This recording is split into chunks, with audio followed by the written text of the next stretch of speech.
So ito nga mga bayan, binangga ni Senator Marcoleta ang mga senador na si Pangilinan, Tulfo at Hontiveros sa paglala ng usapin at pasaringan laban sa Chinese Embassy.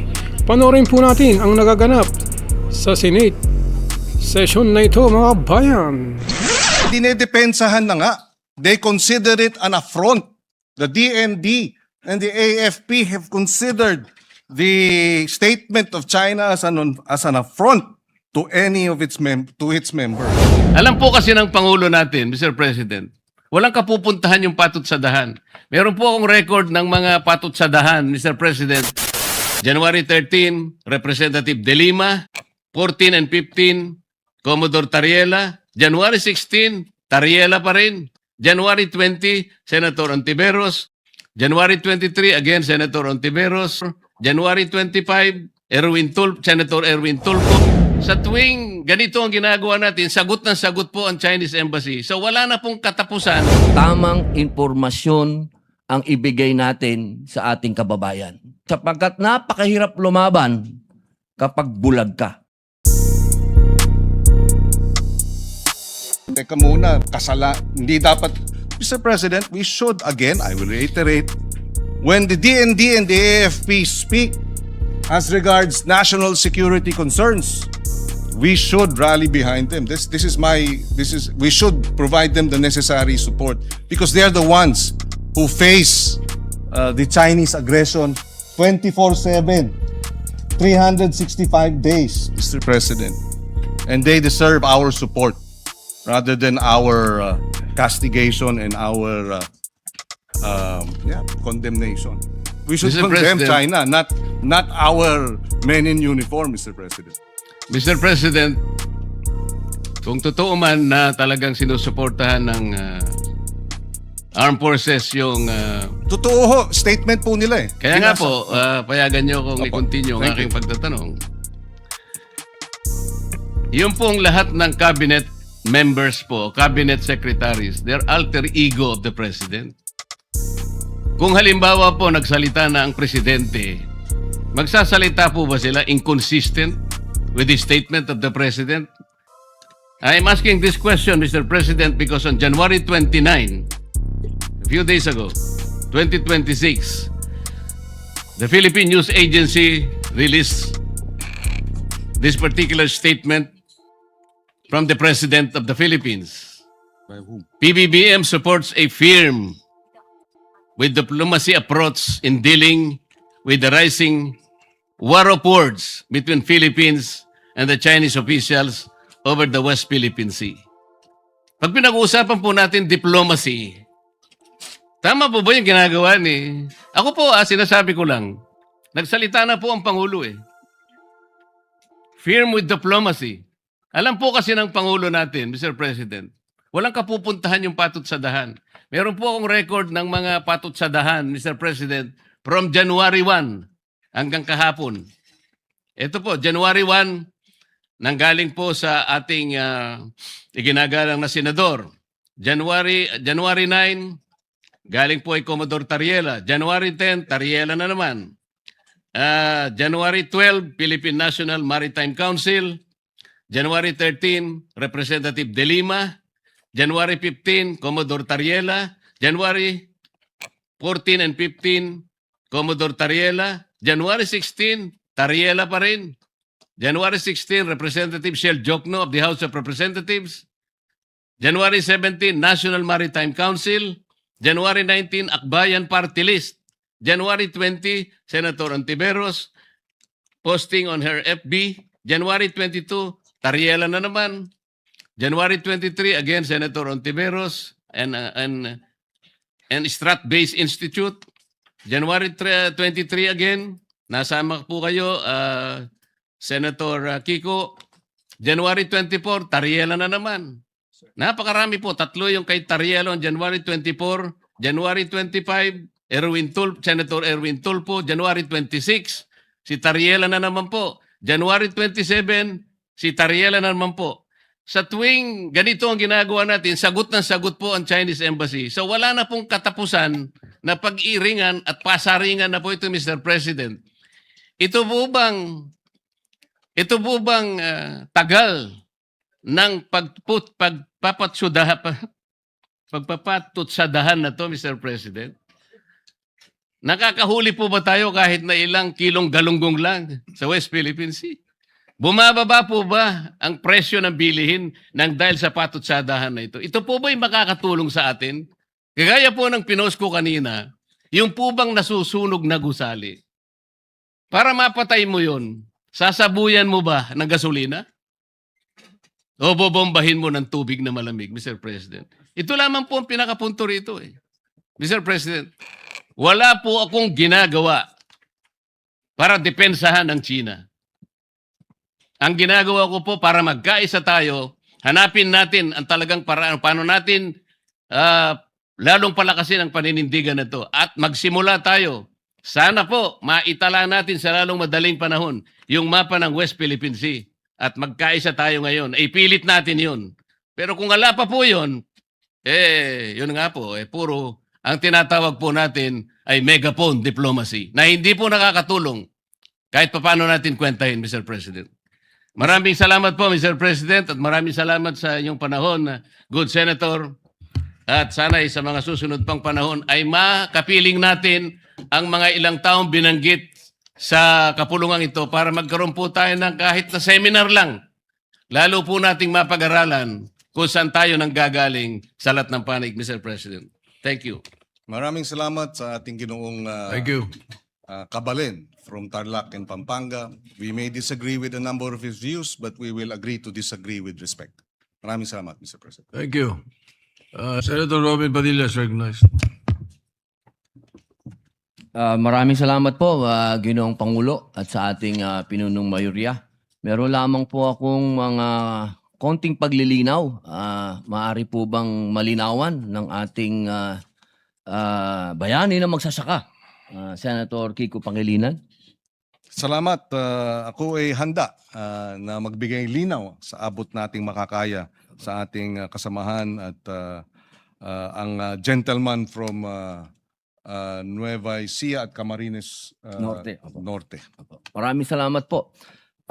Ako po bilang chairman ng Public Information po at masusing nakikinig po sa inyong palitan ni Senator Rodante Marcoleta.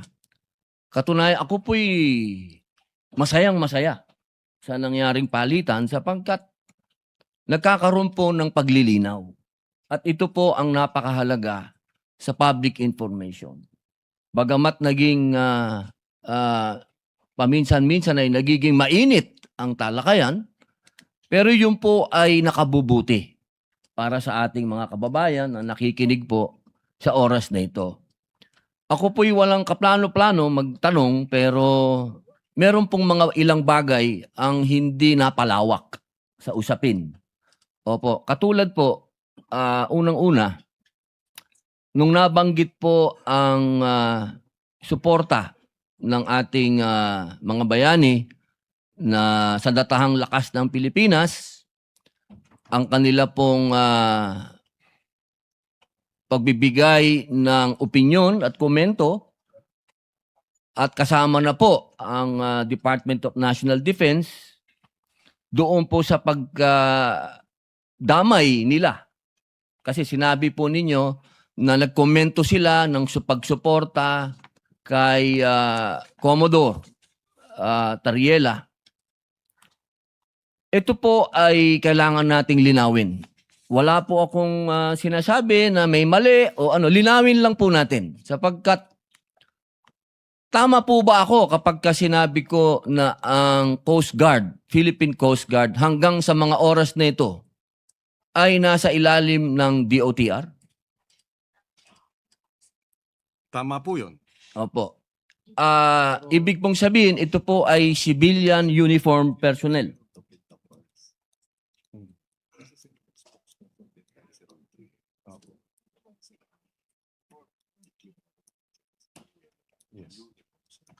Yes. Ang paliwanag ng Department of National Defense ay bagaman siya po ay nasa DOTR, hindi rin kasi pinaliwanag o nilinaw kung ng China kung sino ang pinag-uusapan nilang certain Philippine Uniformed Service members. Ibig sabihin marami. At yung spokesperson ng Admiral Trinidad ng Navy, ng Philippine Navy, ay isa rin sa mga nagbibigay ng official statements tungkol sa usapin ng West Philippine Sea. Yun po. Kasi napaka linaw po ngayon. Opo. At nung sinabing uniformed personnel, service members, ibig sabihin marami, sinabi pa yung or they will pay the price for what they did. So ito ay maanghang na salita dahil ito ay pananakot. They will pay the price. It's a threat. Siyempre ang ating DND, ang ating Armed Forces of the Philippines, pag may threat, seryoso ito. Hindi maaaring tumahimik. Hindi maaaring sabihing deadma. Hindi po ba? Opo, napakaganda po ng paglilinaw natin sapagkat kanina po sa palitan po ninyo ng salita. At ito naman po very educational po no sa lahat ng ating mga kababayan. Para mas malinaw po lilinawin po natin bilang ako po ang chairman ng Public Information, ang Philippine Coast Guard po ay hindi kailanman sa ngayon ay nasa ilalim as of February 2026 ay wala po sa ilalim ng DND at ng AFP. Tama po ba ako? Tama ito. Opo. At yung pahayag po ng AFP at DND, hindi po ito parang inuutusan o sinusuportahan ang mga sinasabi po ni Ginoong Tariela. Siya ang spokesperson ng West Philippine Sea, anong tawag doon? Si Tariela, sa spokesperson West Philippines. No, spokesperson representing what? Yung group, di ba? So, composed of who? Sa West Philippines, yung task force. Yeah, Task force on West andun ng military, di ba? Member kami doon. Yes.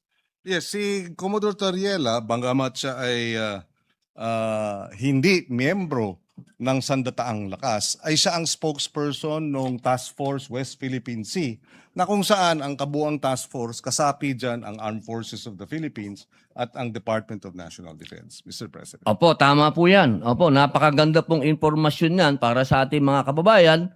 Pero kailangan po nating linawin, siya po ay nakasuot ng uniforme ng Philippine Coast Guard. So siya po ay civilian personnel. Hindi po siya military service personnel. Opo. Kailangan lang po natin linawin. Yes. Wala po akong sinasabing may mali o ano. That is correct. Opo, bilang ako po ay public information lamang po.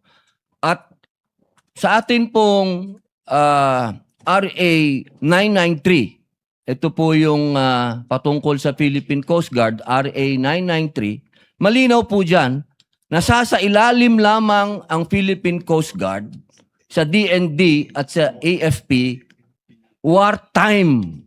Ibig sabihin sa panahon po ng gera na nagdeklara ang Congress ng gera. Tama po ba? I beg your indulgence. Ako'y humihingi ng paumanhin. Maaring ulitin po dahil meron lang nabanggit sa akin. Opo, sorry po. Yung ating resource person. Opo, doon po sa 993. Opo, Republic Act 9993. 9993. Opo, ito po yung patungkol sa Philippine Coast Guard. Meron po tayong wartime attachment doon. Yes. Ang nakalagay po doon, magiging ang PCG ay mapapasailalim sa DND at sa AFP kapag nagdeklara na po ng gera ang Congress. Tama po ba? Tama po yun. Opo. Gusto ko lamang pong linawin din sa ating mga kababayan, wala pa po tayo sa deklarasyon ng gera. Tayo po ngayon ay At naway hindi mapunta ron. inshallah. Opo. Maging maingat lang po sana tayo kapag sa mga ating mga pahayag sa inyo pong dalawa na aking mga hinahangaang senador. Sa inyo po, Senator Francis Kiko Pangilinan, kay Senator Rodante Marculeta, sapagkat sa ngayon po, ang laging pinag-uusapan, ang Chinese Coast Guard ay nasa ilalim ng Army ng China. PLA. Opo. Maiwasan po sana natin na magkaroon ng pag-iisip na ang ating Coast Guard ay nasa ilalim na rin ng military.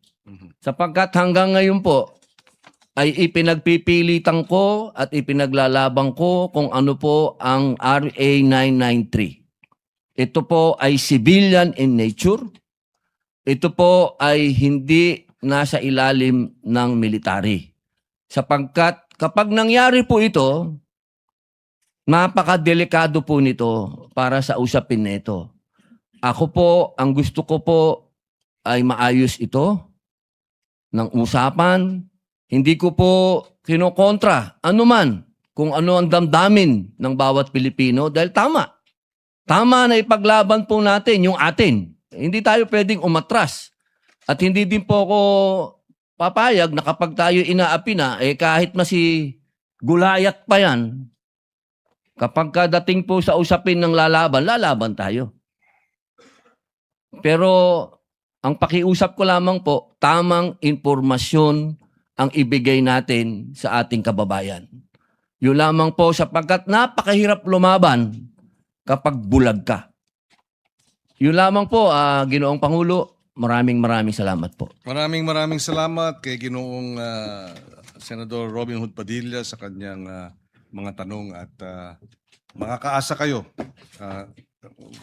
Kami ay nakikiisa sa iyo na ayaw natin ng gulo. Kung ako nga lang ang masusunod, kahit maghapon tayong magdebate dito tungkol sa agrikultura at pangingisda, yan talaga ang gusto kong gawin. Yes, sir. Ito'y nakita lang natin ang kahalagahan ng ating isinasagawa, kailangan nating gawin at tayo nagpapasalamat sa kanyang mga tanong, Mr. President. So ganun nga mga kabayan, comment lang po kayo sa inyong mga reaksyon sa video na ito. Maraming salamat sa inyong panonood mga kababayan.